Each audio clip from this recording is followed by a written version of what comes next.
My fiancée dumped me the same day I lost my job. 4 days later, I won $4.8 million in the lottery. I didn't text her, I didn't call, I didn't post it on social media, I didn't brag to anyone who knew us. I just vanished. I disappeared so completely that people who'd known me for years started to wonder if I'd left the country or worse. Months later, she tracked me down at a cafe downtown. When she saw what I had become, who I had become, she froze. Her hands started shaking. Her face went pale. She couldn't form words. Because sitting across from her wasn't the broken, jobless man she'd abandoned. It was someone she didn't recognize anymore. And when I showed her what she'd walked away from 4 days too early, the look on her face was something I'll remember for the rest of my life. Before we get into it, don't forget to like and subscribe, and hit hype to boost this episode. Drop a comment below with your city or country. I'm always curious where viewers are joining from. Let me take you back to the worst day of my life, the day I thought was going to destroy me. It started like any other Tuesday morning. My name is Evan Mitchell. I was 32 years old, living in Charlotte, North Carolina, working as a senior project coordinator at a mid-sized construction management firm called Redstone Development. I wasn't rich. I made $67,000 a year, which was decent, but not impressive. I drove a 7-year-old Honda Accord. I rented a 2-bedroom apartment in a nice but not fancy neighborhood. I had about $14,000 in savings and $23,000 in student loan debt still hanging over me. But I was stable, reliable. I paid my bills on time, I had good credit, and I was on a career path that made sense. I'd been with my fiancée, Mila Chen, for 5 years. We'd gotten engaged 8 months earlier at her parents' house during a family dinner. It wasn't the most romantic proposal. Her mother had basically orchestrated the whole thing, asking me pointed questions about our future plans, until I felt cornered into pulling out the ring I'd been carrying around for 2 months. But Mila said yes. She posted photos on Instagram with the ring prominently displayed. Her friends commented with heart emojis and congratulations. We set a date for the following spring. Mila was 29, beautiful, ambitious, and very concerned with how things looked. She worked in marketing at a luxury car dealership, selling high-end vehicles to wealthy clients. She made about the same as me, but she had a way of spending money that made it seem like we made twice as much. Designer handbags, expensive dinners at restaurants where you needed reservations weeks in advance, weekend trips to Miami and New York, gym memberships at the boutique fitness studio where all the influencers worked out. "We need to look successful to be successful," she'd say whenever I suggested we save more aggressively. I loved her, or I thought I did.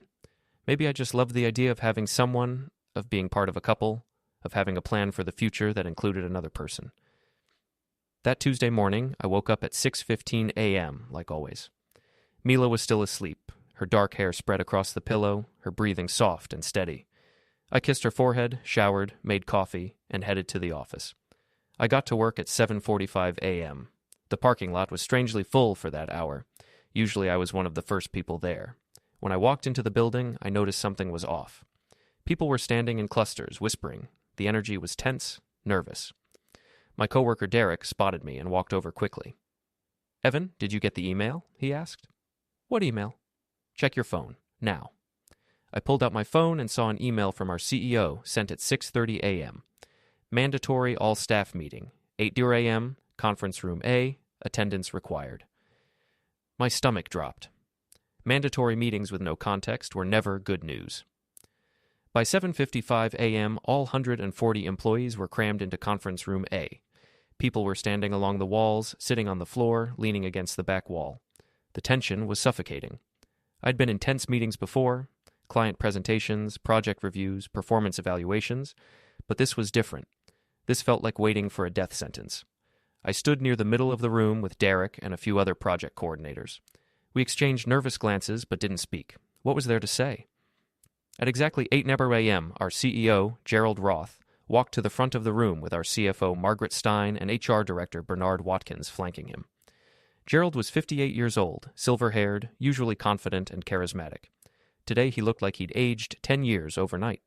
His face was drawn, his shoulders slumped, his eyes avoiding direct contact with anyone in the room. He cleared his throat and began without preamble. "I'll get straight to the point," he said, his voice heavy.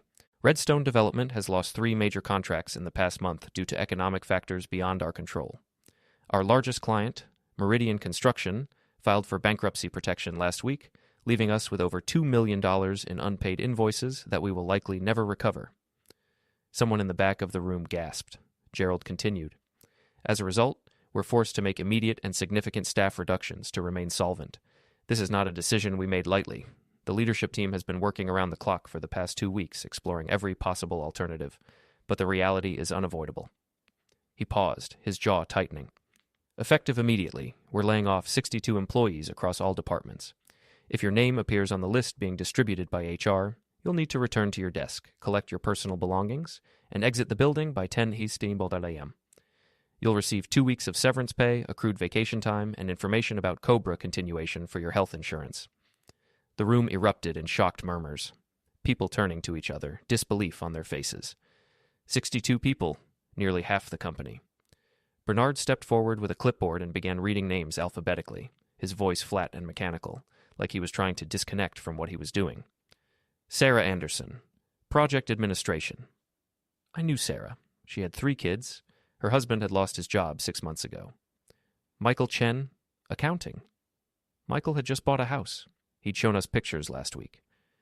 Rebecca Davis, Human Resources. Even HR wasn't safe. Jennifer Foster, Operations Management. Jennifer had been with the company since it started 12 years ago. She'd trained me when I first joined. The names kept coming. Each one felt like a punch. Thomas Garrett, Project Coordination. Michelle Hayes, Business Development. David Kim, Senior Project Manager. David was one of our best. If they were cutting him, no one was safe. Anthony Lewis, Logistics. Evan Mitchell, Project Coordination. My name. Everything went fuzzy. The voices around me became distant, muffled, like I was underwater. I felt Derek's hand on my shoulder, heard him say something I couldn't make out. Bernard kept reading names. My brain registered that they continued alphabetically after mine, but I couldn't focus on who they were. James Peterson, IT. Linda Roberts, Marketing. On and on. 62 names total. When Bernard finished reading, Gerald spoke again. For those of you whose names were called, I want you to know that this decision reflects the company's financial reality, not your performance or value.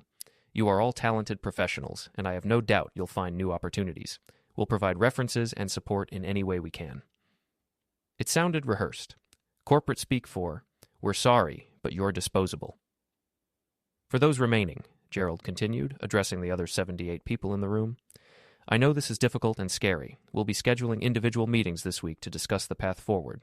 We're going to get through this, but it will require all of us to step up and do more with less. Translation. The survivors got to keep their jobs, but would now be doing the work of 2 people. That's all, Gerald said. Those of you affected by the layoff, please return to your desks and begin collecting your belongings. HR will meet with each of you individually before you leave. For everyone else, please return to your work. The meeting disbanded in chaos. People who'd been laid off were crying, angry, in shock. People who'd kept their jobs were relieved but guilty. Everyone was stunned. I walked back to my desk in a daze. My cubicle looked exactly as I'd left it that morning. My coffee mug with World's Okayest Project Coordinator printed on it, a gift from Mila 2 years ago. Photos of us on vacation in Myrtle Beach, a small succulent plant I'd somehow managed to keep alive for 6 months, my desk calendar, my notebooks, my files, all of it suddenly meaningless. Jennifer from operations walked by my cubicle. She'd been crying, her mascara smudged.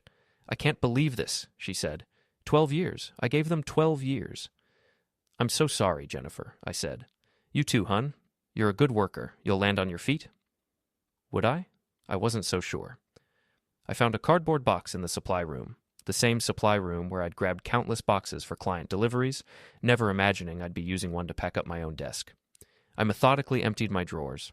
Pens, notebooks, business cards I'd collected at networking events, the succulent, the coffee mug, the photos of Mila. I hesitated before putting those in the box. Should I even keep them? We were engaged. We were planning a future. But looking at her smiling face in those photos, I wondered if she'd still be smiling when I told her what had happened. My computer was locked down. IT had already revoked my access. I couldn't even send a goodbye email to clients or colleagues. Derek stopped by my cubicle. He looked devastated, even though he'd survived the cut. This is so fucked up, he said. You're one of the best coordinators we have.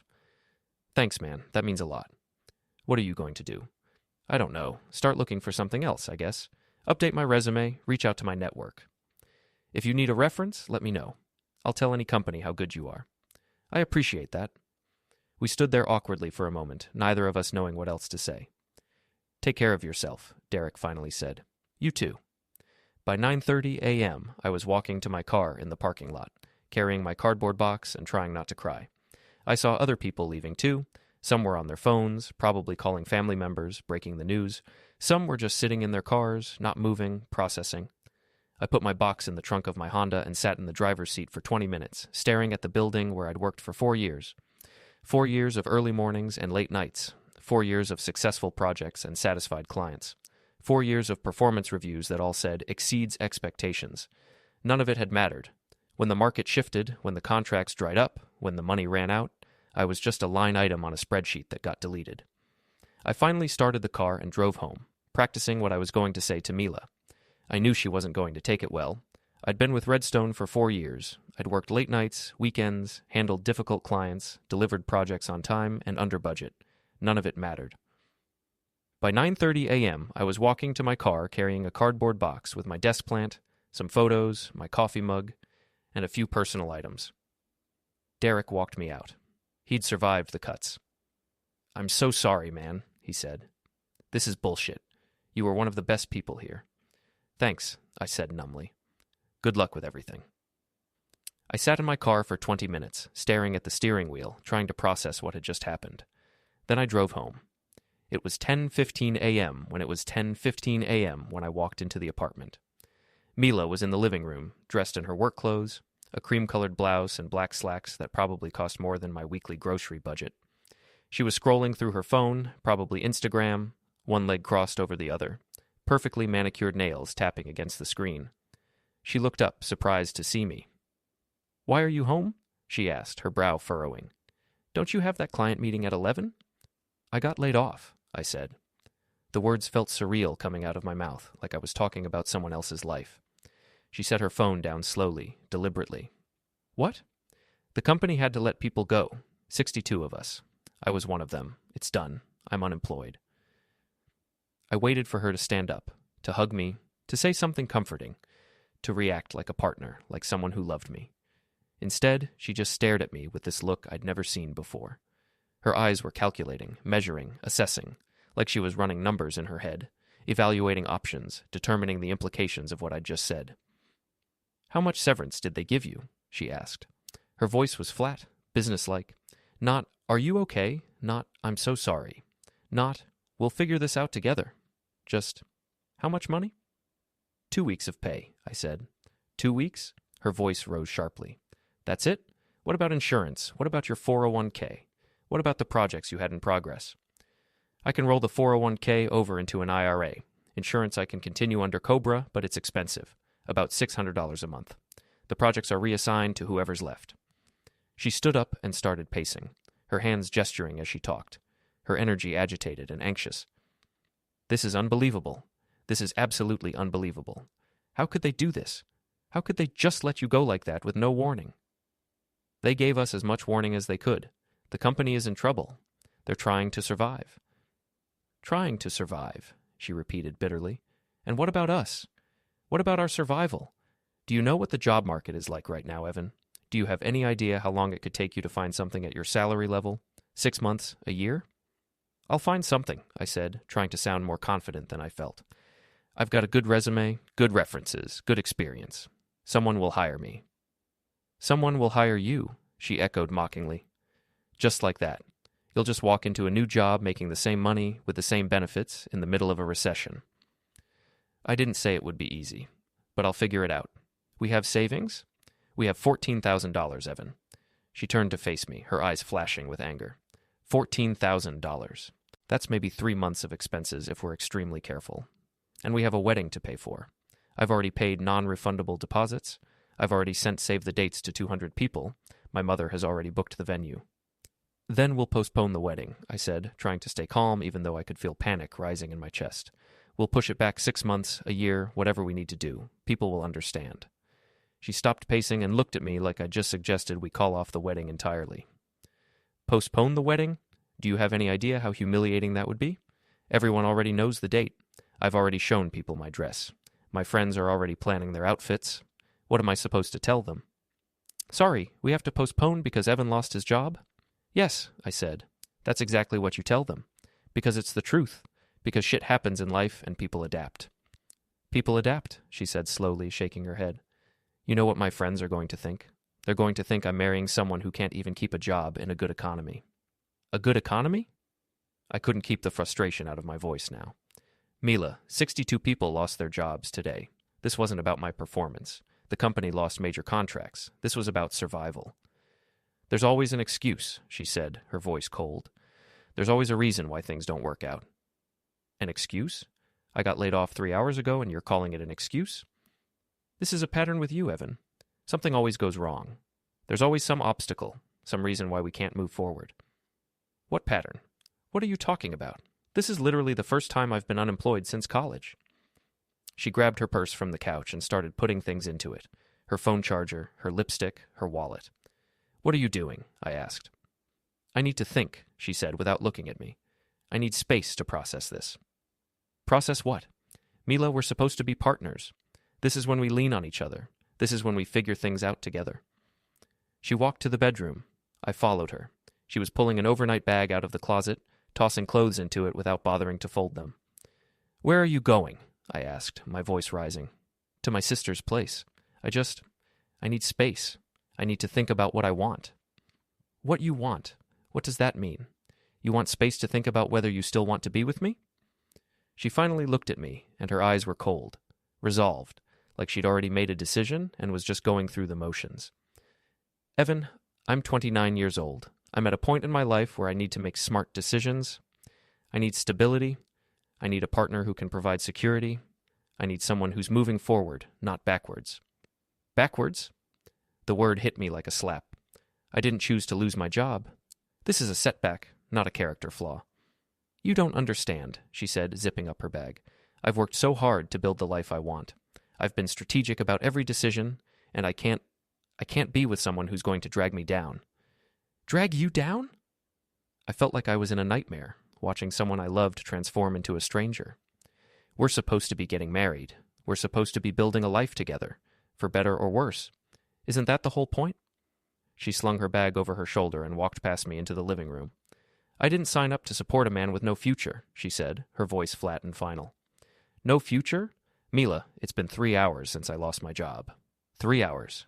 You're not even giving me a chance to figure things out. She grabbed her purse and her keys from the kitchen counter. That's exactly my point, Evan. I shouldn't have to give you a chance. I shouldn't have to wait around hoping you'll figure it out. I'm not going to start syncing with you. We're not syncing. This is one bad day in a 5-year relationship. One bad day and you're walking out. She turned to face me one last time. Her face was composed, cold, all emotion locked away or maybe never there to begin with. I refuse to settle for a life of struggling and making excuses and being the one who has to carry everything. I deserve better than that. You deserve better than me? I said quietly. That's what you're saying. She didn't deny it. I need to go, she said, moving toward the door. Mila, please, don't do this. Don't leave like this. At least let's talk about this when we've both had time to calm down. She put her hand on the doorknob. There's nothing to talk about. I've made my decision. Your decision? You're making this decision alone? Without even discussing it with me? She opened the door. I can't do this, she said without turning around. I can't start syncing with you. I refuse to settle for this life. So that's it? 5 years together, and you're just done? Because I lost my job? She stepped into the hallway. Goodbye, Evan. She didn't slam the door. That would have been too emotional, too dramatic. She just closed it gently with a soft click that somehow hurt worse than any slam could have. I stood there in the middle of our living room, the living room that would now be just my living room, staring at that closed door, waiting for it to open again, waiting for her to come back and say she was sorry, that she panicked, that she didn't mean any of it. The door didn't open. I pulled out my phone with shaking hands and called her. It rang once and went straight to voicemail. She'd sent me to voicemail. Or maybe she'd blocked me already. I texted her. Please come home. We need to talk about this. The message showed delivered, but no response came. I texted again. I love you. We can figure this out together. Please don't do this. Nothing. I called her sister's number, the number I'd called dozens of times for birthday wishes and dinner plans and holiday arrangements. It rang once and then went to voicemail. She'd called ahead, warned her sister I might call, made sure I couldn't reach her. That's when the full reality hit me. She was really gone. The woman I'd planned to marry in 6 months, the woman I'd spent 5 years building a life with, the woman I'd introduced to my mother, who'd met my friends, who knew my hopes and dreams and fears. She'd walked out less than 2 hours after I'd lost my job. Less than 2 hours. She didn't give me a day. She didn't give me a week. She didn't give me a single chance to show her that I could handle this. I sat on the couch. Our couch. The one we'd picked out together at IKEA, arguing about whether to get the dark gray or the light gray. She'd won, we got the light gray. And I cried. I cried for the job I'd lost. I cried for the relationship that had just imploded. I cried for the future I'd been planning that had just evaporated. I cried for the wedding that would never happen, for the life we'd never build, for the family we'd never have. But mostly, I cried because I finally understood something I'd been refusing to see for years, something that had been there all along if I'd just been brave enough to look at it. Mila had never loved me for who I was. She'd loved me for what I represented. Security, status, a respectable story she could tell her friends about her fiancé who worked at a good company and made decent money and could afford the lifestyle she wanted. The moment that story changed, the moment I became a liability instead of an asset, she left. Not gradually, not reluctantly, not with tears and apologies and attempts to work through it. She just left. Clean, final. Without looking back. And I realized that the woman I thought I knew had never really existed.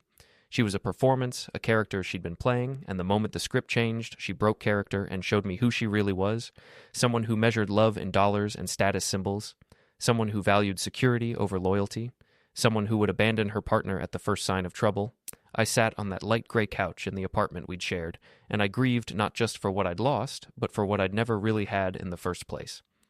I stood there for a long time, staring at that closed door, waiting for it to open again, waiting for her to come back and say she was sorry, that she panicked, that she didn't mean it. She didn't come back. I called her phone. It went straight to voicemail. I texted her, "Please come home. We need to talk about this." No response. I texted again, "I love you. We can figure this out together." Nothing. I called her sister's number. It rang once and then went to voicemail. She'd blocked me. That's when it hit me. She was really gone. The woman I'd planned to marry, the woman I'd spent 5 years building a life with, had walked out the door less than 2 hours after I lost my job. Not even 2 hours. She didn't give me a day. She didn't give me a week. She didn't give me a chance. I sat on the couch in our apartment, the apartment that was now just my apartment. And I cried. I cried for the job I'd lost. I cried for the relationship that had just imploded. I cried for the future I'd been planning that had just evaporated. But mostly, I cried because I finally understood something I'd been refusing to see for years. Mila had never loved me. She'd loved what I represented. Stability. Status. An acceptable story she could tell her friends about her fiancé. The moment that story changed, she left. Voiceover. When someone leaves you in your storm, don't let them back in during your sunshine. The next 4 days were some of the darkest of my life. Day 1 after the breakup, I spent most of it on the couch, alternating between numbness and panic attacks. I'd pick up my phone to text Mila and then remember she was gone. I'd think about job hunting and feel paralyzed. I ate nothing but the leftover Chinese food in the fridge. My best friend Marcus called that evening. "Dude, I heard about Redstone. That's brutal. How are you holding up?" "Mila left me," I said. Silence on the other end of the line. "She what?" "She left. Today. Said she couldn't support a man with no future." "Are you kidding me? She left you the same day you lost your job?" "Yeah." "Jesus, Evan, I'm so sorry. What do you need? You want me to come over?" "No, I'm okay. I just need to process everything." "You sure?" "Yeah, thanks though." I wasn't okay, but I didn't want to see anyone. I didn't want to explain what happened over and over. I didn't want pity. Day 2, I woke up at noon with a pounding headache and a sense of dread so heavy it felt like I couldn't breathe. I forced myself to shower. I made coffee. I opened my laptop to start job hunting and immediately closed it. I couldn't focus. Every job posting I looked at felt impossible, overwhelming. I checked my phone compulsively. Mila still hadn't texted. I looked at her Instagram. She'd posted a story, a photo of a latte with a quote overlaid on it. Sometimes letting go is an act of self-love. I threw my phone across the room. Day 3, I finally called my mom. She lives in Raleigh, about 2 hours away. "Honey, what's wrong?" she asked immediately. Mothers always know. I told her everything. The job, Mila, all of it. She was quiet for a long moment. Then she said, "That woman never deserved you." "Mom, I'm serious, Evan. I tried to like her for your sake, but she always struck me as someone who was more concerned with appearances than substance. You're better off." "I don't feel better off." "You will. Give it time." And in the meantime, you come stay with me if you need to. Your room is exactly how you left it. Thanks, Mom. I'll be okay. I know you will. You've always landed on your feet. Had I? I wasn't so sure anymore. Day 4, Saturday. I woke up early, restless and anxious. I needed to get out of the apartment, away from the walls that still smelled like Mila's perfume, away from the reminders of the life I'd just lost. I drove to the gas station to fill up my tank. While I was inside paying, I saw the lottery ticket display behind the counter. I'd never played the lottery before. I'd always thought it was a waste of money, a tax on people who didn't understand probability, but standing there, at rock bottom, with nothing left to lose, I thought, why not? One Powerball ticket, I said to the cashier. He printed it out. I paid my $6, $5 for gas, $1 for the ticket, and left. I didn't even look at the numbers, I just folded it and shoved it in my wallet. That evening, I ordered pizza and turned on the TV. I wasn't really watching anything, just letting the noise fill the silence. Around 10 p.m., the local news came on. Tonight's Powerball jackpot stands at $4.8 million, the anchor said. The winning numbers are 7, 14, 23, 31, 42, and the Powerball is 16. I barely registered it. Then something made me pull out my wallet and unfold the ticket. My hands were shaking as I compared the numbers. Match, match, match, match, match, Powerball, 16, match. I stared at the ticket for a full minute, not breathing. Then I looked back at the TV. The numbers were still on the screen. I looked at the ticket again. All 6 numbers matched. My phone buzzed. It was a text from Marcus. You watching this? Someone in Charlotte just won 4.8 mil. Wish it was us, Idlel. I set the phone down carefully. I read the ticket one more time. I turned off the TV, and I sat in complete silence, processing what had just happened. 4 days ago, I'd lost everything. Now I was holding a lottery ticket worth $4.8 million. I should have been excited. I should have been jumping around the apartment, calling everyone I knew, celebrating. Instead, I felt nothing. No, that's not true. I felt something. I felt a cold, quiet clarity. I picked up my phone and looked at the text conversation with Mila, the unanswered messages I'd sent, the silence on her end. I whispered to the empty apartment, "You left too early." And I started planning. The next morning, I did something that surprised even me. I didn't tell anyone. Not Marcus, not my mom, not my former coworkers. No one. I researched how to claim lottery winnings anonymously. In North Carolina, you can't. Your name becomes public record. But you can claim through a trust to add a layer of protection. I spent 3 days researching attorneys, financial advisors, and accountants who specialized in sudden wealth. I read articles about lottery winners who'd lost everything within a few years. I learned about the mistakes people make, the predators who come circling, the family members who suddenly need money.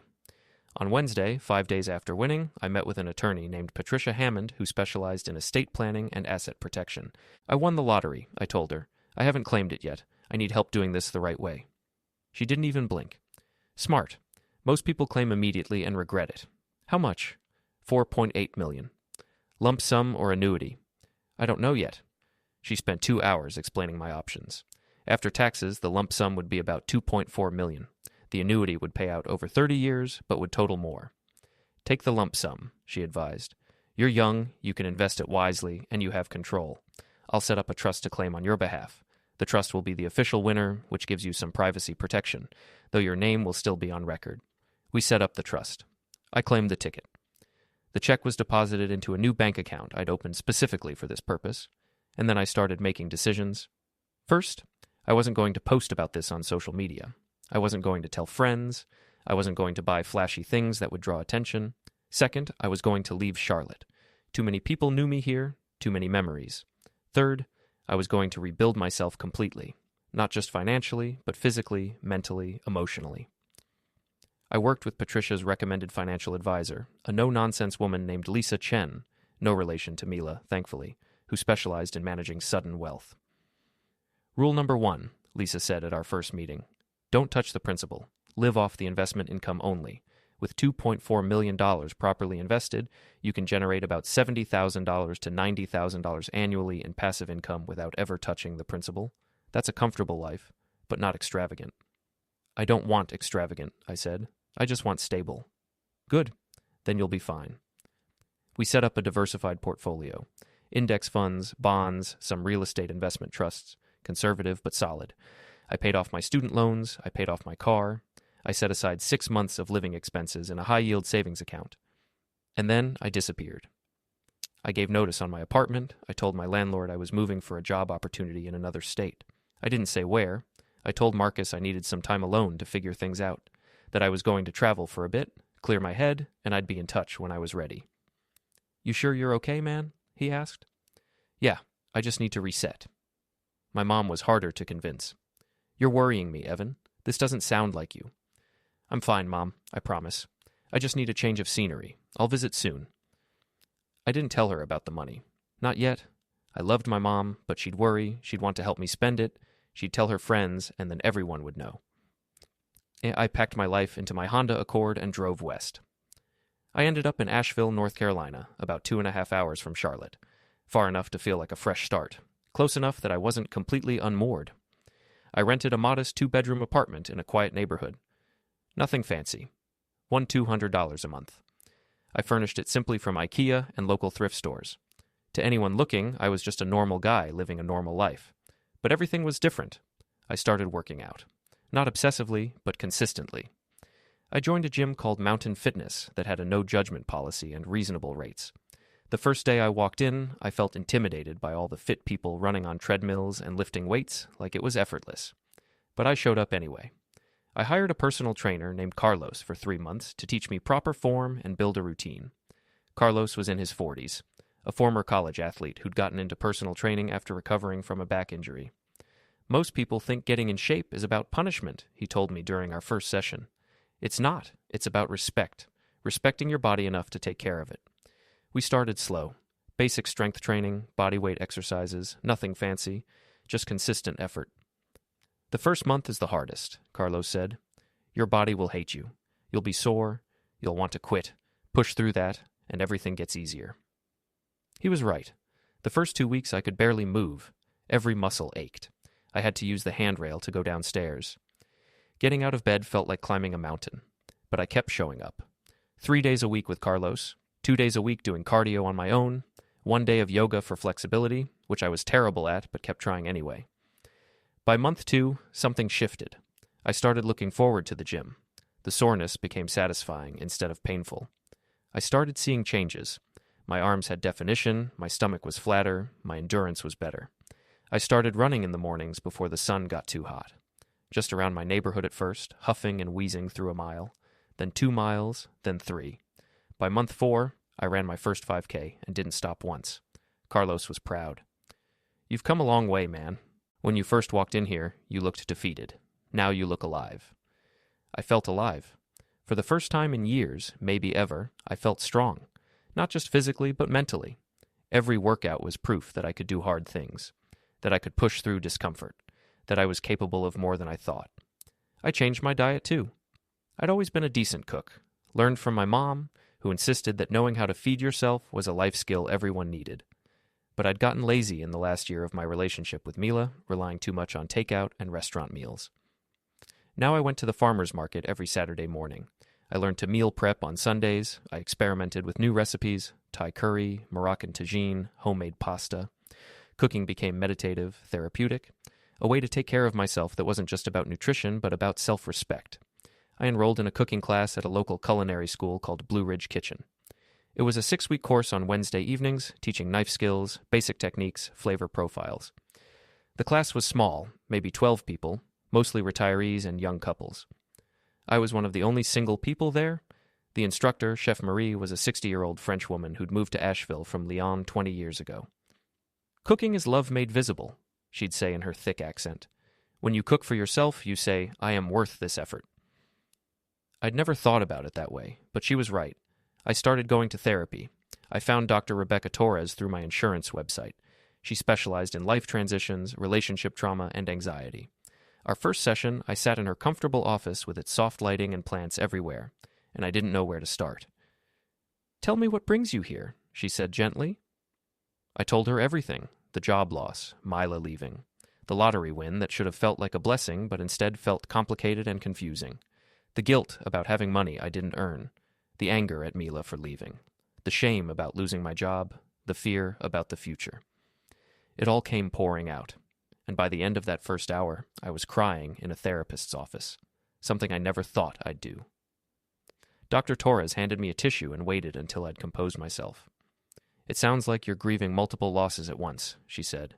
"The job, the relationship, your sense of identity, your vision of the future, and simultaneously you're dealing with this sudden windfall that society tells you should make you happy, but instead adds another layer of complexity."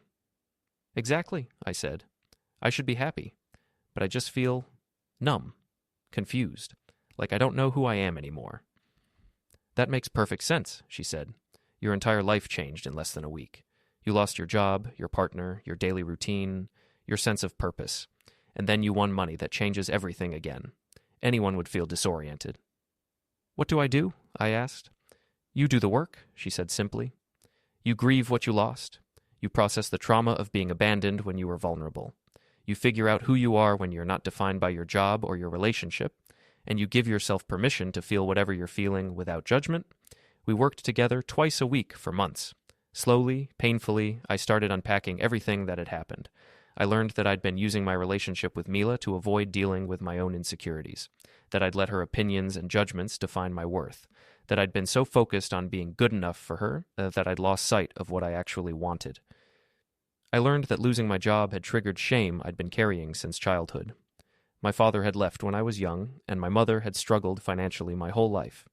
Some part of me had internalized the message that my worth was tied to my ability to earn money, to be financially stable, to never be a burden. When I lost my job, it confirmed my deepest fear, that I wasn't enough. "But you were enough," Dr. Torres said. "You are enough. Your job was just a job. It wasn't your identity. And Mila leaving says everything about her values and nothing about your worth." It took months for me to really believe that. But gradually, session by session, I started to internalize it. I started taking photography classes at the community center. They were held on Tuesday evenings, taught by a local photographer named James, who specialized in landscape work. "Photography is about seeing," James said in the first class. "Most people look at the world without really seeing it. Photography teaches you to notice light, composition, the stories in ordinary moments." I bought a used Canon camera and started taking it with me everywhere. Sunrise over the mountains, the way light filtered through trees at the park, an old man feeding pigeons downtown, the patterns of frost on my windshield. It gave me a way to engage with the world that wasn't about work or productivity or proving anything. It was just about seeing beauty and capturing it. I took a woodworking workshop on Saturday mornings at a local makerspace. 6 weeks of learning to use basic tools, saws, sanders, routers. We each built a simple project. I made a cutting board from maple and walnut, and even though it wasn't perfect, I was proud of it. There was something deeply satisfying about working with my hands, creating something physical and real. In project coordination, everything was digital, abstract. In woodworking, you could see the result of your effort. You could touch it, use it, give it to someone. I gave the cutting board to Dr. Torres as a thank you gift when I completed my initial months of therapy. She was touched. "You made this." "I did. It's not perfect, but it's beautiful," she said. "And the fact that you made it with your own hands, that you're learning new skills, that you're investing in yourself, that's the real gift. Thank you, Evan." I read books, dozens of them, fiction, nonfiction, memoirs, philosophy. I read Marcus Aurelius's Meditations and learned about Stoicism. I read Viktor Frankl's Man's Search for Meaning and learned about finding purpose in suffering. I read Bell Hooks's All About Love and learned about what real love looks like versus what I'd settled for with Mila. I read novels that transported me to other worlds. I read memoirs of people who'd overcome incredible obstacles. I read poetry that put feelings into words I didn't have. Reading became my way of understanding that my story wasn't unique, that millions of people had lost jobs, had relationships end, had to rebuild themselves, and they'd survived. They'd grown. They'd become stronger. If they could do it, so could I. I made new friends slowly and carefully. There was Emma, the barista at Sacred Grounds, who always remembered my order and asked about my day. We started having actual conversations beyond coffee orders. She was 26, working on a master's degree in social work, smart and funny and kind. There was Carlos, my trainer, who became more than just someone who counted my reps. We'd grab lunch sometimes after sessions, talking about life and goals and the weird journey of figuring out who you are as an adult. There was Beth, a woman in my photography class who was in her 50s, recently divorced, rebuilding her life just like I was. We'd meet for coffee and share our photos and talk about the strange process of starting over. None of them knew about the money. To them, I was just Evan, a guy who'd moved to Asheville for a fresh start after a rough breakup and job loss, who did some freelance project coordination work remotely, who was learning to cook and take photos and be comfortable alone, and that's exactly who I wanted to be. Not Evan the lottery winner, not Evan the guy with millions in the bank, just Evan. A regular person trying to build a good life. The money sat there, properly invested, generating income. But it wasn't my identity. It was just a tool that gave me freedom to focus on becoming the person I wanted to be. I was rebuilding myself, piece by piece, and I was doing it alone. Meanwhile, my phone would buzz occasionally with messages from Mila. Week 2 after the breakup. Hey, can we talk? Week 4. I miss you. Can we please talk about what happened? Week 6.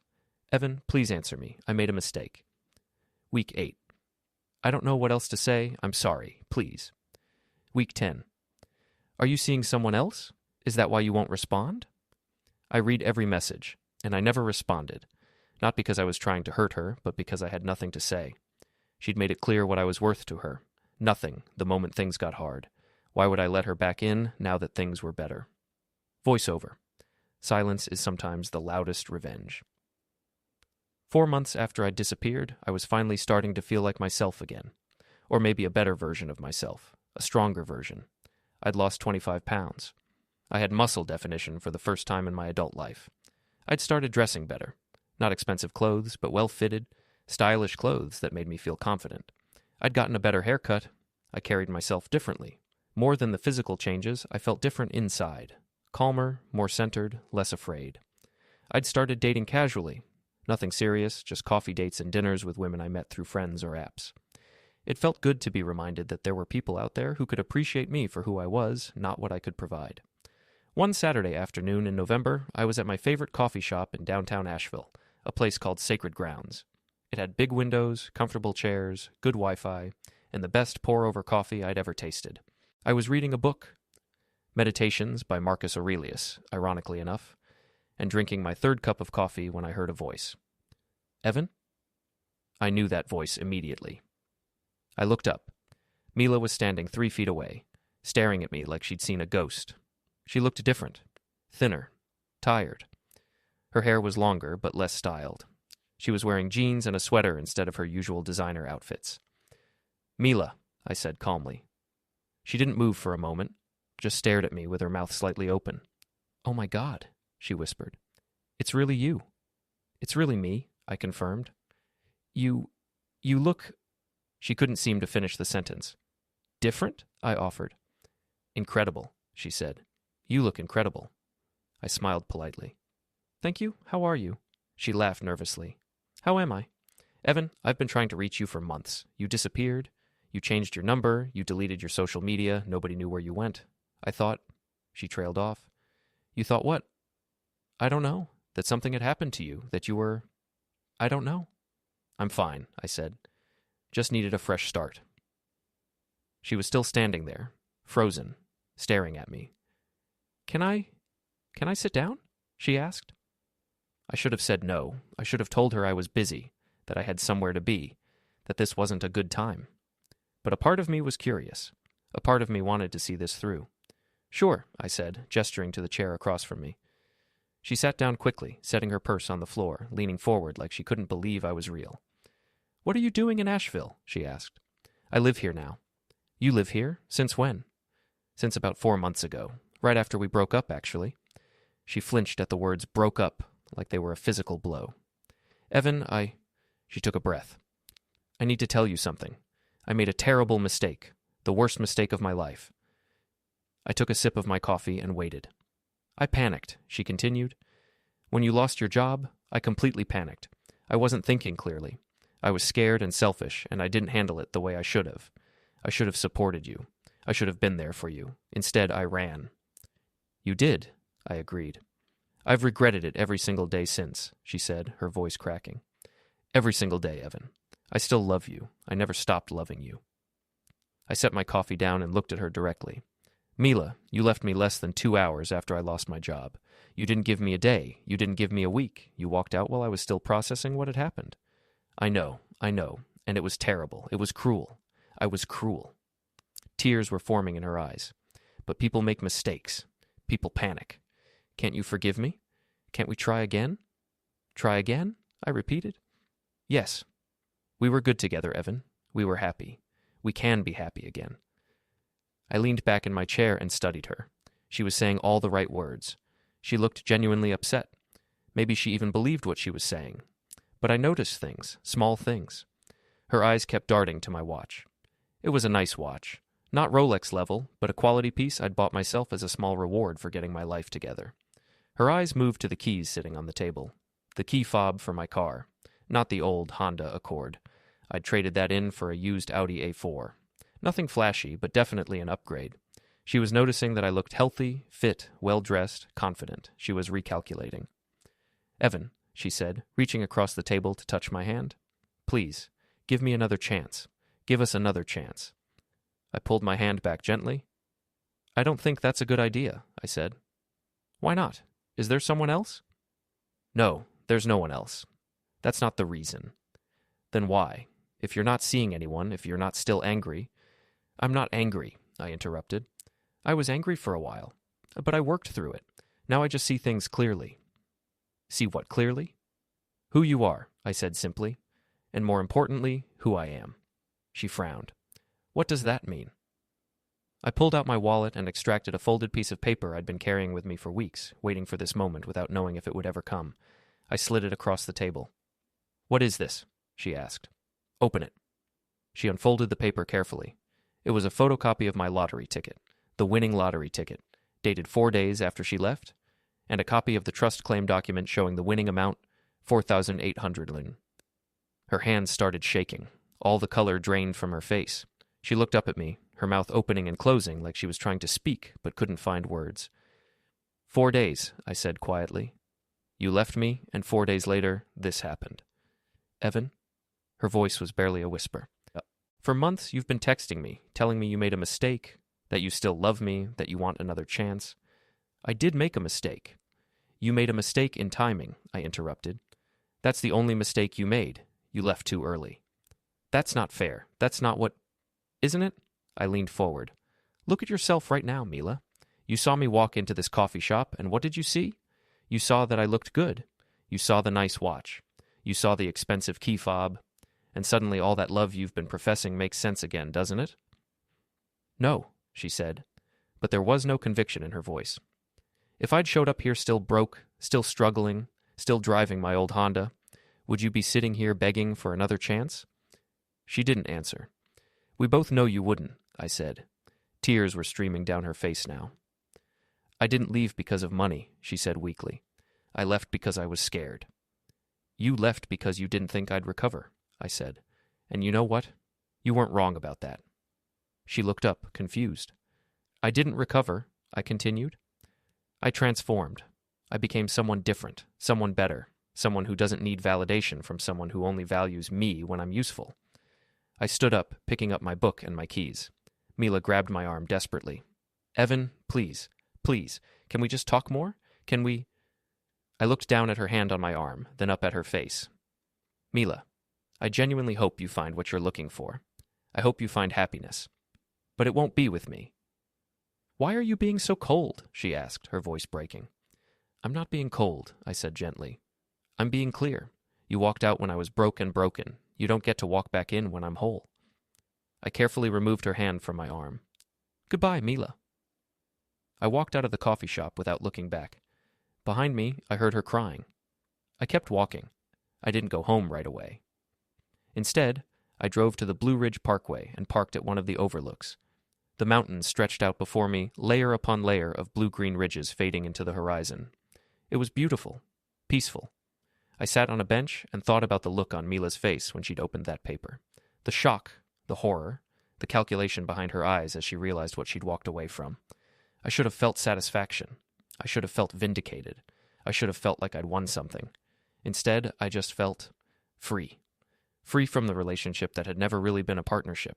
Free from the woman who'd loved the idea of me but not the reality of me. Free from the version of myself that had been trying to prove something to someone who would never see my worth. My phone buzzed. A text from an unknown number. This is Mila. I got your new number from Marcus. Please call me. We need to talk. I stared at the message for a moment. Then I blocked the number. A few minutes later, another text from a different number. It's me again. Please don't block me. I need to explain. I blocked that number too. My phone rang. Unknown number. I let it go to voicemail. Another call. Another unknown number. Voicemail again.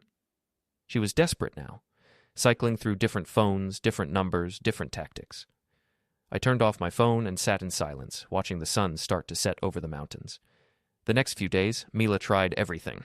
She found my Instagram before I deleted it and sent messages through mutual friends' accounts.